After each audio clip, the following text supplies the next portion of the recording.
함께 말씀 보겠습니다. 시간 하나님 우리에게 주시는 말씀은 마태복음 25장 31절로 46절까지의 말씀입니다.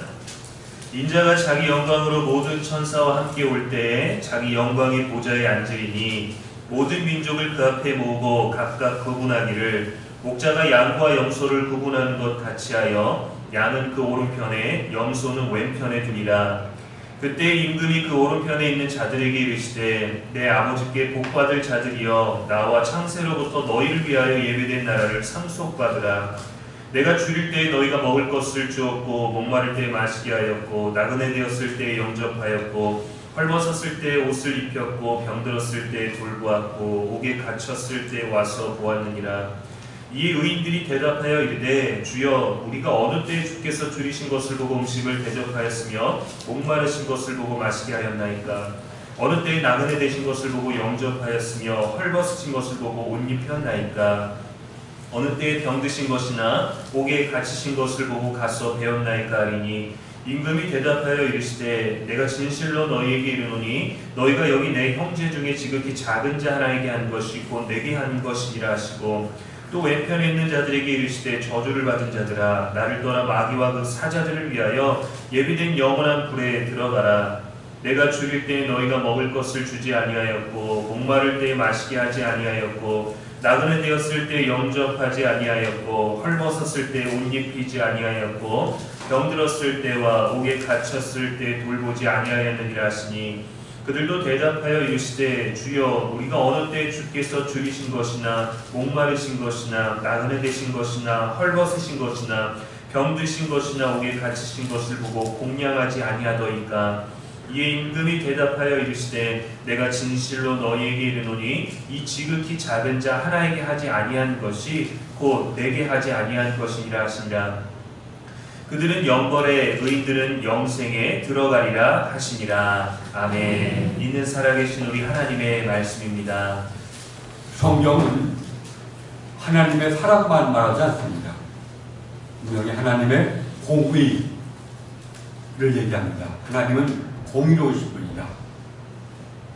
또 하나님은 사랑에 근거해서 모든 사람을 구원하신 분이라고 얘기하지만 하나님은 심판하시는 분이라고도 말합니다. 공의 없는 사랑이나 사랑 없는 공의 또는 심판을 거치지 않는 구원이란 하나님의 뜻과는 멀다는 겁니다. 그래서 독일의 유명한 영성 사상가인 안셀름 그린이라는 사람은 이렇게 얘기합니다.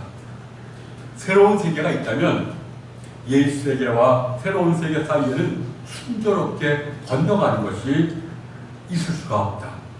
오히려 인간이 새로운 미래에 다시는 옛 것을 가지지 않도록 곧 악행과 고통을 가져가지 않도록 심판을 거쳐야만 한다라고 말합니다. 성경에서 심판은 단순히 죄 지은 사람에게 내리는 형벌만이 아니라 하나님의 공의와 하나님이 창조하신 이 세계를 다시금 회복하려는 판결을 의미합니다. 하나님께서 당신의 세계를 새롭게 회복하고 창조하기 위해서 그 세계를 적대시했던 인간의 죄를 소멸시키고 죄인에게 형벌을 가하는 사건이라는 것입니다. 그래서 예언자들이 특히 하나님의 심판을 굉장히 강조했습니다. 그래서 하나님의 심판을 너무 강조한 나머지 많은 이스라엘 백성들로부터 비난을 받고 때로는 돌팔매질을 당하고 죽임까지도 당하기도 했습니다. 그럼에도 불구하고 예언자들은 하나님의 심판이 반드시 있고 이것을 묵상하지 않을 때 우리는 잘못된 길로 나갈 수 있다고 말합니다. 예언자들은 하나님의 심판은 죄에 대한 심판인데 여기서 차별이 없다고 말합니다. 유대인에서 심판받지 않고 이방인에서 심판받는 것은 아니고 지은 죄에 따라서 반드시 한 모든 사람이 하나님의 심판을 받는다고 말합니다. 또 두 번째로는 죽음 이전에 하나님의 심판을 받지만 이것은 하나님의 징계로 궁극적인 하나님의 심판은 오히려 죽음 이후에 하나님이 만물을 새롭게 창조하실 때 그때 모든 산자 죽은 자를 심판하신다고 말합니다. 예수님도 이러한 예언자의 가르침을 받아들여서 오늘 마태복음 25장에서 최후의 심판에 대해서 얘기를 하고 있습니다. 물론 하나님은 사랑이신데 어떻게 영원히 정죄하고 영원한 벌을 내릴 수 있을까라는 물음이 제기될 수도 있습니다. 정당한 질문입니다. 그러나 또한 성경에는 분명 오늘 예수님의 말씀처럼 영원한 분리와 정죄를 선포하는 메시지도 있습니다. 사실 이러한 성경의 모순처럼 들리는 양면성을 우리의 지성으로는 다 파악할 수가 없습니다. 오직 깨끗해진 마음만이 그 신비를 바라볼 수 있다고 말합니다. 예수님도 그렇게 말씀하시지 않았습니까? 마음이 청결한 자는 복이 있나니 저희가 하나님을 볼 것이며, 성경이 말하는 하나님의 신비, 구원의 신비는 오직 마음이 정화되고 깨끗해진 사람만이 비로소 인지할 수가 있다는 겁니다. 여러분, 그래서 오늘은 하나님의 심판에 대해서 좀 묵상하고자 합니다. 하나님의 심판은 무엇보다도 우리에게 두려움을 불러일으킵니다. 왜 가뜩이나 살기 어려운데 왜 두려움을 불러일으키는 메시지를 전하느냐고 예언자들에게 항의도 많이 했을 것입니다. 그러나 성경은 한 걸음 더 나아가서 이러한 두려움을 애써 외면하거나 억압하지 말라고 합니다. 오히려 하나님의 심판이 불러일으키는 두려움을 오히려 의식화시키라고 말합니다. 예수님도 말씀하십니다. 내가 내 친구 너희에게 말하노니 몸을 죽이고 그 후에는 능히 더 못하는 자들을 두려워하지 말라. 마땅히 두려워할 자를 내가 너희에게 보이리니 곧 죽인 후에 또한 지옥에 던져놓는 권세 있는 그를 두려워하라. 내가 참으로 너희에게 이르노니 그를 두려워하라. 그 말입니다. 하나님을 두려워하라는 말씀은, 심판하신 하나님을 두려워하는 말씀은 온갖 두려움과 불안과 염려에 신음하는 인간에게 무거운 짐 하나를 더 지우는 것이 아니냐고 반문할 수도 있습니다. 그러나 우리가 진정으로 하나님을 두려워하면 세상의 크고 작은 것에 대한 집착이 줄어듭니다. 하나님을 두려워하면 세상의 크고 작은 것, 이거 별거 아니구나 라는 것을 깨닫게 됩니다. 또한 영성가들은 하나님을 두려워할 때 비로소 있는 것을 있는 그대로 바라볼 수 있는 눈이 열리고, 새로 있는 것을 있는 그대로 바라보는 눈이 열리기에 세상과 사람들에 대한 두려움이나 무익한 불안으로부터 해방될 수가 있다고 말합니다. 그래서 보네포라는 20세기의 영성가와 신학자는 이렇게 말합니다. 인간이 내릴 수 있는 가장 좋은 판단과 결정은 사람을 두려워하지 않고 하나님 앞에서 결단할 때 인간은 최고의 결정을 하게 된다고 말합니다. 하나님을 사람을 두려워하지 않고 하나님을 두려워하면서 우리가 모든 걸 바라볼 때 우리는 올바른 판단과 결정을 내릴 수가 있다는 겁니다. 우리 선조들도 하늘 무서운 줄 알라고 가르쳤죠. 하늘을 무서워할 때 비로소 참된 사람이 된다는 겁니다. 그러나 예나 선이나 하나님을 두려워하지 않고 사는 사람들이 얼마나 많은지 모릅니다. 그래서 웨슬리는 하나님을 두려워하는 삶, 하나님을 경외하는 삶 자체가 이미 성령님의 임재 속에 있는 구원받은 사람의 범주에 속하는 사람이라고 말합니다. 웨슬리는 이렇게 말합니다. 내가 보았더니 하나님을 두려워하는 자보다 하나님을 두려워하지 않는 자가 배나 더 많은 것 같더라. 하나님을 경외하는 자가 사실은 많지가 않다는 겁니다. 그러나 성경은, 특히 요한은 하나님에 대한 두려움, 하나님의 심판에 대한 두려움마저도 넘어서라고 말합니다.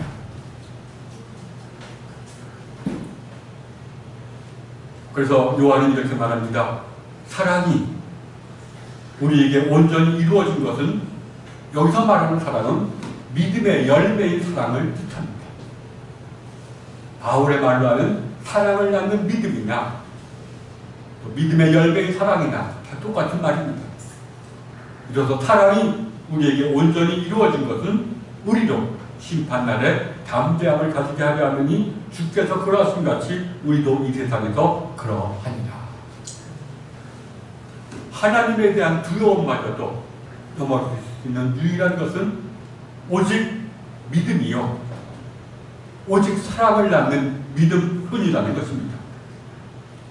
요한뿐만 아니라 성경 전체는 믿음만이 하나님의 심판을 두려워하지 않고 오히려 담대하게 받아들이게 만든다고 합니다. 특히 바울은 그래서 오직 믿음으로 우리가 구원을 얻는다고 말합니다. 그는 성경이 말하는 믿음이란 무엇입니까? 성경의 약속과 성경이 우리에게 가르쳐주는 계명을 우리가 지적으로 동의하는 것을 의미합니다. 물론 이런 동의하는 것도 믿음이라고 성경은 말합니다. 예수가 그리스도이심을 내가 믿는다라고 할 때는 난 예수가 그리스도이심을 나는 확신한다, 동의한다 라고 말하는 것입니다. 이것도 믿음입니다. 사실 성경의 메시지에 우리가 동의하는 것은 믿음의 필수적인 요소입니다. 그러나 첫 번째 단계입니다. 진정한 믿음이란 성경의 메시지에 지적으로 동의하는 것을 넘어섭니다. 사도 야고보도 말하지 않습니까? 네가 하나님은 한 분이신 줄 아는 줄 믿느냐? 거기에 동의하느냐? 잘하는 것이다. 그러나 이것은 귀신들도 그렇게 믿고 떠듭니다 라고 말합니다. 귀신들도 동의할 수는 있다는 겁니다. 그러니까 우리의 믿음은 동의하는 차원에서 한 단계 더 넘어서야 한다는 겁니다. 성경이 말하는 믿음의 본질, 우리를 구원으로 인도하고 우리로 하여금 모든 두려움을 이길 수 있는 믿음의 본질은 인격적인 신뢰입니다. 아브라함이 하나님을 믿었다라고 말했을 때 아브라함이 하나님을 신뢰했다는 것, 하나님을 신뢰하는 것, 이것이 믿음의 본질이라는 겁니다. 바울은 이러한 신뢰를 사랑으로서 역사하는 믿음이라고 말합니다. 진정한 믿음, 하나님에 대한 신뢰는 반드시 사랑의 열매를 맺는다는 겁니다. 내가 진정으로 하나님을 사랑하면 이웃을 사랑하게 된다고 요한도 말하고 있습니다. 그러나 이러한 하나님을 신뢰하는 이러한 믿음은 종교개혁자 루터가 말했듯이 하나님이 우리 안에 창조하신 하나님의 선물입니다. 그러니까 우리가 믿음으로 구원받는다는 말은 엄밀히 말한다면 우리가 하나님의 은혜로 구원받는 거다. 믿음이란 인간이 갖고 싶다고 가질 수 있는 것이 아니라 오직 하나님만이 우리에게 주실 수 있으며 하나님만이 우리 안에서 창조하실 수 있는 것이다라고 말합니다. 바울은 이렇게 말하죠. 너희는 그 은혜에 의해 믿음으로 말미암아 구원을 받았나니 이것은 너희에게 난 것이 아니요 하나님의 선물이다. 사랑의 열매를 맺는 믿음만이 심판을 두려워하는 대신 담대하게 받아들이게 만듭니다. 믿음만이 온갖 두려움을 끌어들이는 우리의 옛자로부터 우리를 해방시켜 주기 때문입니다. 우리가 옛자가 있는 한 우리는 두려움으로부터 해방될 수가 없습니다. 그런데 오직 하나님이 창조하시는 믿음만이 우리를 이러한 두려움으로부터 해방시켜 줄 수가 있다는 겁니다. 그래서 요한은 이렇게 선포합니다. 사랑 안에 두려움이 없고 온전한 사랑이 두려움을 내쫓나니 두려움에는 형벌이 있습니다. 두려움에는 왜 형벌이 있는 겁니까? 두려움이 있다는 것은 아직도 타락한 옛자가 나를 지배하고 있다는 겁니다. 그러니까 두려워하는 자는 아직 사랑 안에서 온전히 이루지 못하겠다고 선포합니다. 그런데 또 다른 한편으로 오늘 말씀이 암시하듯이 예수님은 이런 믿음도 강조합니다. 믿음으로 구원 얻는다는 말을 예수님도 많이 하시지만 예수님은 주로 회개를 강조합니다. 하나님 나라가 가까이 왔으니 회개하라. 그리고 나더러 주여 주여 하는 자마다가 아니라 다 천국에 들어가는 것이 아니라 다만 하늘에 계시는데 아버지의 뜻대로 행하는 자가야 하늘나라에 들어갈 것이라고 말합니다. 그 예수님은 회개하는 삶이 마지막 심판의 잣대가 됨을 오늘 본문에서 분명하게 선포하고 있습니다. 회개란 마음의 방향을 바꾼다는 것을 뜻합니다. 내 마음이 나의 이기적 본성에 지배를 받던 내 마음이 이제 하나님을 향해 나아가는 것을 메타노이아, 회개라고 말합니다. 그래서 예수님은 그런 심판의 잣대가 되는 회개의 행위를 오늘 한마디로 요약합니다. 여기 내 공자 중에 지극히 작은 자에게 한 것이 곧 내게 한 것입니다. 너희들 가운데 지극히 작은 자에게 선을 베푸는 것이 곧 심판에서 담대할 수 있는 잣대라는 것입니다. 반면에 여기 더 있는 지극히 작은 자를 무시하고 오히려 억압하고 두렵게 만드는 것은 최후의 심판 때 반드시 심판을 받게 될 것이라고 말합니다. 여러분, 이것은 예수님의 독창적인 말씀이 아니라 구약 성경이 강조하는 것이기도 합니다. 구약의 모든 율법을 예언자들은 한마디로 얘기합니다. 약자 보호법이라고. 너는 이방 나그네를 압제하지 말고 그들을 학대하지 말라. 너는 과부와 고아를 해롭게 하지 말라. 네가 만일 그들을 해롭게 함으로 그들이 내게 부르시면 내가 반드시 그 부르심을 들을지니라. 여러분, 약자를 보호해야 된다는 법은 율법의 요약입니다. 하나님의 계시의 토대를 둔 율법의 하나의 요약이라고 말합니다. 여러분, 강도 만난 자를 피하지 않고 그들을 돌봤던 선한 사마리아 사람에 대한 이야기도 결국은 약자 보호법이 반영되어 있습니다. 이러한 길거리에 쓰러져 있는 이 약자를 그냥 지나치지 않고 돌본 사람이 의로운 사람이라고 예수님은 선포하시는 겁니다. 여러분, 우리가 가만히 보면 우리 세상은 강한 자에게 약합니다. 그리고 약한 자에게 강합니다. 돈과 권력에 의존하는 타락한 인간들이 더 그렇습니다. 강한 자에게 약하고 약한 자에게 강합니다. 가만히 보면 인류학자들은 바로 이러한 것을 인간의 은밀한 생존 전략이라고 말합니다. 내가 살아남기 위해서는 악하지만 강한 자 앞에서는 내가 두려워해야 되고, 또 그들에게 받은 스트레스를 나보다 약한 자, 사소한 자에게 해소시키는 것이 나의 몸과 정신을 건강하게 하는 생존 전략이라는 것입니다. 이러한 것을 우리가 감안한다면 성경의 약자 보호법, 여기 지극히 작은 자에게 한 것이 곧 내게 한 것이라는 예수님의 말씀은 결국 타락한 인간의 본성에 맞서서 참된 인간성을 향해서 나아가라는 부르심입니다. 참된 인간이 되라는 부르심입니다. 인간은 언제부턴가 하나님 대신에 돈과 권력을 의지합니다. 그러다 보니까 생존 전략을 나도 모르게 세웁니다. 바로 강자에게 약하고 약자에게 강한 어떤 생존 전략을 세웠다는 것입니다.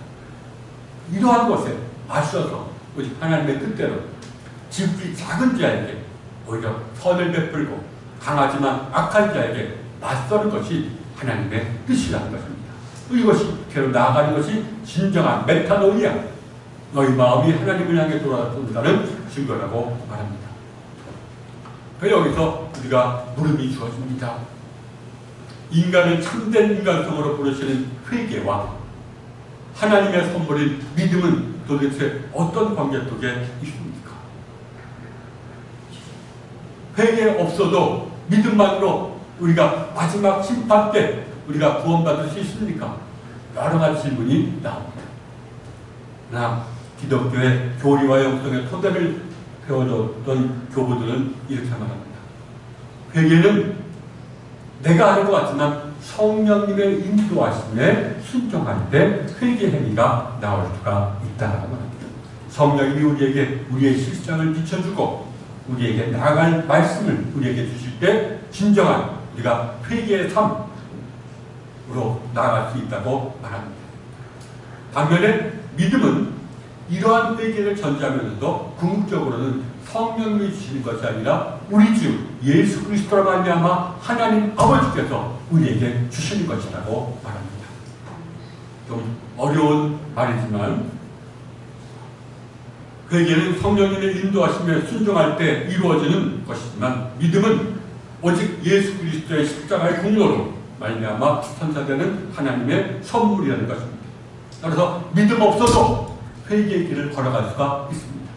성령님에게 의지해서 회개의 길을 걸어갈 수가 있습니다. 그러나 믿음이 없다면 이 회개는 완전해지질 못합니다. 곧 중단될 수가 있다는 것입니다. 그래서 이러한 맥락에서 우리 기독교의 영성가들과 교구들과 또는 가르치는 한결같이 이렇게 말합니다. 기독교인이란 누구냐? 성령님의 인도하심에 순종하는 자요. 이러한 성령님의 인도하심에 순종하는 삶 속에서 우리 주 예수 그리스도를 예수 그리스도의 사랑에 눈을 뜨게 되고 예수 그리스도를 만나게 되기를 소망하는 사람이라고 말합니다. 우리가 구체적으로 말하면 최선을 다해서 회개의 삶, 즉 지극히 작은 자에게 친구의 손길을 내미는 회개의 행위 속에서 참된 믿음이 내게 주어지기를 신실하게 기다리는 사람이 진정한 그리스도인이라고 말합니다. 예수님이 말하셨던 것이 바로 이러한 것입니다. 이러한 진정한 그리스도의 길, 예수님이 몸소 보여주셨죠. 예수님은 이 땅에 살면서 권력자에게, 강한 자에게 결코 약하지 않았습니다. 오히려 그들에게 맞섰습니다. 그러나 약한 자, 사람들이 죄인이라고 손가락질하는 죄인들의 친구가 되어주셨고, 또 심지어는 가리마다 잡혀서 그 극도의 수치심과 공포심 속에서 사람들이 자기에게 언제 던질지 모르는 돌들을 들고 돌들을 바라보고 있던 그 여인을 불쌍히 여기시고 그를 지켜주었고 그녀의 친구가 되어주셨던 분입니다. 이것이 회개의 삶의 원형이요 모범이라고도 말합니다. 근데 이러한 삶을 우리 한국에 온 서양 선교사들은 이러한 삶을 한국적인 용어로 동양적인 언어로 이렇게 얘기합니다. 그건 바로 삼국지 연의에 나오는 말 진인사 대천명, 최선을 다한 후에 하늘의 뜻을 기다리는 삶이 이것이 진정한 인간의 삶이요 그리스도의 삶이요 예수께서 먼저 걸어가셨던 삶이라고 말합니다. 여러분, 우리가 회개의 행위 속에서 내게 믿음이 주어지기를 신실하게 기다리는 것이 중요합니다. 저도 가만히 살면 살수록 우리에게 가장 중요한 것은 믿음뿐이거든요. 진정한 믿음, 하나님을 신뢰하는 믿음. 내게 이런 믿음이 있으면 나는 모든 온갖 두려움과 불안으로부터 해방될 수 있고 오히려 있는 것을 있는 그대로 바라보면서 행복하게 살 수 있는데 믿음이 부족하거나 없어서 이게 내가 여러 가지 불안과 두려움을 시달리는 거다. 하는 것을 깨닫게 됩니다. 그 어떤 병든 자의 아버지처럼 주여 제가 민사이다. 그러나 저의 믿음 없는 것을 도와주옵소서. 이것이 지혜로운 자의 기도일지도 모릅니다. 그러나 회개의 행위 속에서 믿음이 주어지기를 간절하게 기다리는 자에게 하나님의 은혜로 믿음이 주어지면 그런 모든 두려움이 사라진 상태, 즉 평강을 체험합니다. 그 평강을 체험하면 그의 마음이 사랑의 마음으로 바뀝니다. 물론 두려움을 몰고 오는 예지 않은 시간이 지나면서 다시 고개를 쳐들고 우리에게는 두려움과 온갖 악한 생각들이 또다시 우리를 엄습합니다. 우리 감리의 장시장에서 드리는 이러한 사실을 통해 믿음이 선사되는 순간, 평강이 오는 순간 예지 않은 죽은 것이 아니라 잠시 기절한 것이다. 시간이 지나면 예지 않은 다시 깨어나서 다시 엄습한다. 그래서 오히려 믿음으로 끝나는 것이 아니라 믿음을 받은 이후에도 우리 믿음 안에서 그리스도가 주님의 마음이 나의 새로운 자아가 될 때까지, 즉 우리가 성화에 이르게 될 때까지 선한 싸움, 회개의 길을 걸어가라고 권면합니다. 그래 여러분, 최선을 다해서 회개의 길을 걷는데도 믿음의 증거인 평강이나 사랑의 눈이 떠지지 않을 수도 있습니다. 회개는 하는데 아무런 체험도 없고 평강도 없고 내가 하나님을 신뢰한다는 믿음을 느낄 수도 없는 상태가 있습니다. 웨슬리는 이러한 사람이 대부분이라고 말합니다. 그래서 쉽게 낙마하거나 회개의 길을 포기하게 된다고도 말합니다. 그러나 찬송가 545장은 이렇게 고백하죠. 이 눈에 아무 증거 아니 되어도 믿음만을 가지고서 늘 걸으며 이 귀에 아무 소리 아니 들려도 하나님의 약속 위에 서리라. 걸어가세 믿음 위에 서서 나가세 의심 버리고 걸어가세. 믿음 위에 서서 눈과 귀에 아무 증거 없어도. 사실 그러나 영성가들은 이런 회개의 길 속에서 아무 증거 없어도 묵묵히 회개의 길을 걸어가며 또 하나님 내게 믿음을 주시기를 소망하는 기다림을 믿음의 절정이라고 말합니다. 아무 증거 없어도 회개의 길을 걸어가며 또 하나님이 주님이 내게 오셔서 내게 새로운 믿음을 주시기를 바라는 것, 이런 자세를 믿음의 최고봉이요 믿음의 절정이라고 말합니다. 여러분, 예수님께서도 보고서야 믿었던 의심 많은 도마에게 이렇게 말씀하지 않았습니까? 너는 나를 본고로 믿느냐? 내가 너에게 평강을 주었다고 너는 나를 믿느냐? 그러나 보지 못하고 믿는 자들은 복되도다. 여러분, 사도들은 평생을 십자가의 길을 걸어가셨으며 십자가 위에서 돌아가시면서 아버지여 내 영혼을 아버지의 손에 부탁하나이다 라고 기도했던 예수님의 삶을 진인사 대천명, 원형, 즉 믿음의 원형, 회개의 원형으로 제시하고 우리를 이런 예수를 바라보고 닮아가라고 얘기를 합니다. 여러분, 얼마나 우리가 하루하루 살면서 얼마나 극심한 불안과 두려움과 염려에 시달려 삽니까? 여기에 굴복하는 것은 주님의 뜻이 아닙니다. 먼저는 하나님을 경외하고 저는 우리에게 진정한 소망이 주어지도록 신실한 회개와 회개의 길을 믿음이 주어지기를 바라면서 회개의 길을 걸어가는 복된 여러분 되기를 주님의 이름으로 축원합니다.